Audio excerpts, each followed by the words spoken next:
bonjour. Je m'appelle Léonard. Et vous? Je m'appelle Nicolas. De quelle région venez-vous? Je viens de Troyes, en Champagne. Avez-vous vu des œuvres du musée? Oui, je viens de visiter, j'ai tout vu.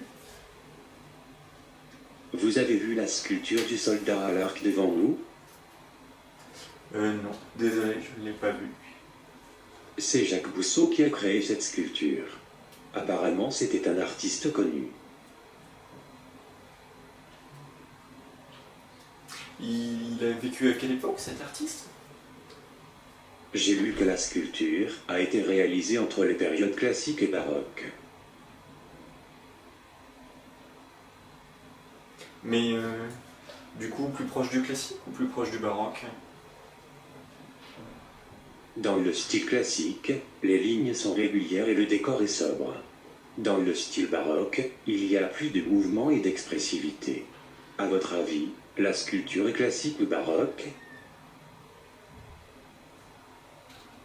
Bah, je sais pas, je connais pas vraiment l'art et du coup, je ne pourrais pas répondre. À mon avis, cette sculpture est de style baroque. L'archer est expressif, il a l'air en mouvement et sa position est assez théâtrale. Aimez-vous ce style? Bah oui, moi j'ai tout le temps aimé le baroque, c'est très foisonnant et c'est riche et ça parle encore même des siècles après. Moi aussi j'aime le style baroque. Bah oui, de toute façon, si ça n'avait pas été intéressant, ça serait pas resté et on serait pas encore en train de parler du baroque. Je trouve que cette statue ressemble à Hercule. Hercule, le héros grec? Dans un épisode des 12 travaux, Hercule essaye de chasser des oiseaux avec un arc. Vous connaissez un peu la mythologie? Oui, je connais pas mal la mythologie, et y compris les 12 travaux d'Hercule.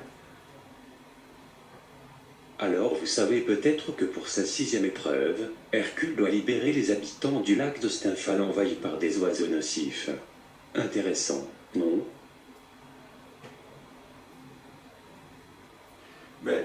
Oui, puis si je me souviens bien, c'était des oiseaux en airain, ou je sais plus, mais il pouvait pas les chasser avec son bête arc, d'où le fait que ce soit mythologique et Hercule. Sinon, j'ai aussi vu le baiser de Klimt. Vous l'avez vu? Oui, je suis passé devant, justement pendant la visite du musée. C'est une œuvre très connue. Qu'est-ce que vous en avez pensé?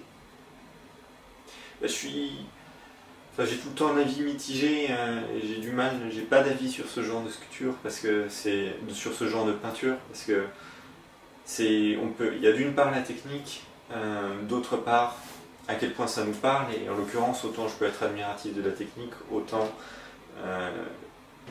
je suis pas forcément un grand fanat de ce à quoi ça ressemble. Cette œuvre date du début 20e. D'accord, oui, ça correspond bien, mais c'est assez amusant parce que à la même période, quand on regarde, Klimt, c'était l'Autriche, ça ressemble pas du tout à ce qui se faisait en France à la même époque. Deux styles différents pour la même époque. Ça a évolué pas à la même vitesse partout. Sur cette peinture, certains pensent que la femme est en train de perdre la vie et d'autres qu'elle est transie d'amour. Qu'en dites-vous?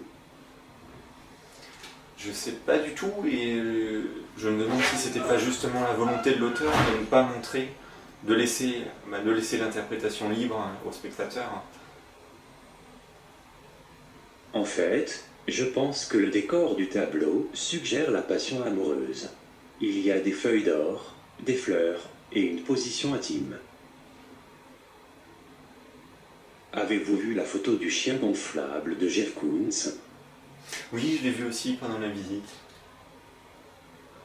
Cette œuvre contemporaine a été exposée en plein château de Versailles.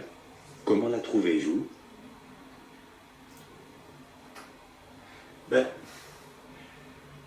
J'aime bien l'œuvre, mais je ne sais pas si je l'aurais affichée dans le musée du Louvre ou exposée dans le musée du Louvre, parce que, indépendamment de l'œuvre, il y a aussi le cadre où on l'expose, et il y a un gros contraste dans le musée du Louvre.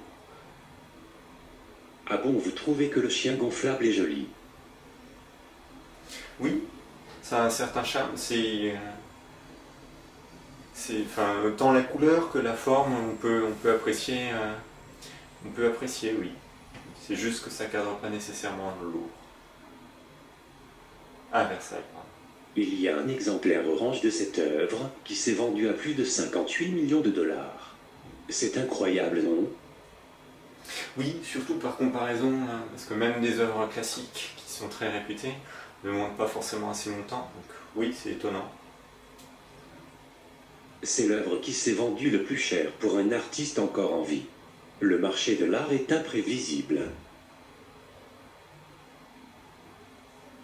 J'ai vu une peinture contemporaine avec des rectangles colorés. L'artiste est connu, mais je ne me souviens plus de son nom. Ah, je m'en souviens plus, c'était un artiste français, du 20e aussi, 1993, mais j'ai plus le nom en tête. Ah oui, Mondrian. À l'origine, il était professeur à l'école primaire. Il a commencé à pratiquer la peinture comme un loisir. Connaissez-vous un peu sa vie? Non, pas du tout, je connais juste de nom. C'est son oncle qui lui a appris la peinture, et Mondrian est entré à l'Académie des Beaux-Arts d'Amsterdam grâce à une bourse royale. Et avez-vous vu cette peinture au rectangle coloré? Oui, oui, oui, je l'ai vu. Qu'en avez-vous pensé? Ben, même chose que pour l'œuvre de Klimt, c'est est-ce qu'on s'intéresse à la technique ou est-ce qu'on s'intéresse à ce que ça nous apporte, à ce qu'on ressent face à l'œuvre? Oui, j'aime bien la technique et j'admire la technique, mais c'est pas quelque chose que j'afficherai dans mon salon pour autant. Aimez-vous l'art abstrait en général? Non, je préfère l'art classique, globalement. Ah bon, vous trouvez que l'art abstrait est pas terrible?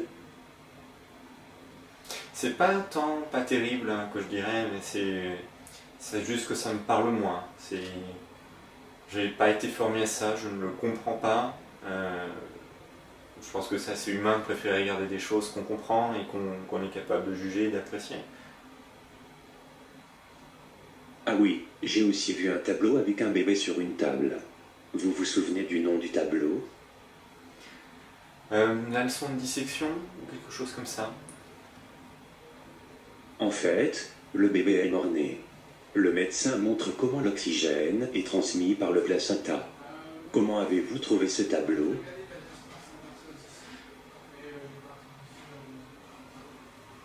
Ben oui, je le trouve réussi. Et je le trouve réussi parce que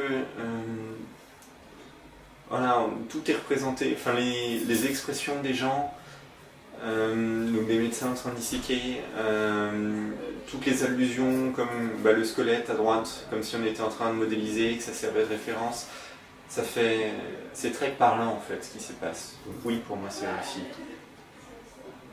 Ah bon, vous appréciez la leçon d'anatomie? Oui, c'est un tableau que j'apprécie. Tout à droite, il y avait le fils du médecin. Ce petit garçon avait l'air un peu jeune pour assister à ça, vous ne pensez pas?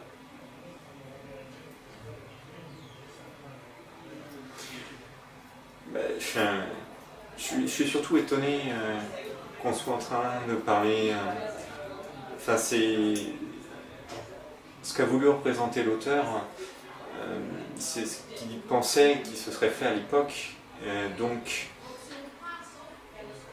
que de toute façon, le médecin aurait voulu faire venir son fils. Est-ce que c'est quelque chose qu'on a jugé? Je sais pas. Donc non, je ne crois pas que l'enfant soit trop jeune. C'est un jugement de la personne qui est représentée comme médecin sur le tableau. En tout cas, c'est instructif. Je suis sûr qu'il y a encore plein de choses à voir dans le musée. J'ai entendu dire qu'il y avait un hélicoptère. Savez-vous où il est? Non, aucune idée. Je ne l'ai pas croisé. Donc peut-être demander à un guide. D'accord. Je vais essayer de le trouver. Bonne journée. Bonne journée à vous aussi, j'espère que vous allez le trouver.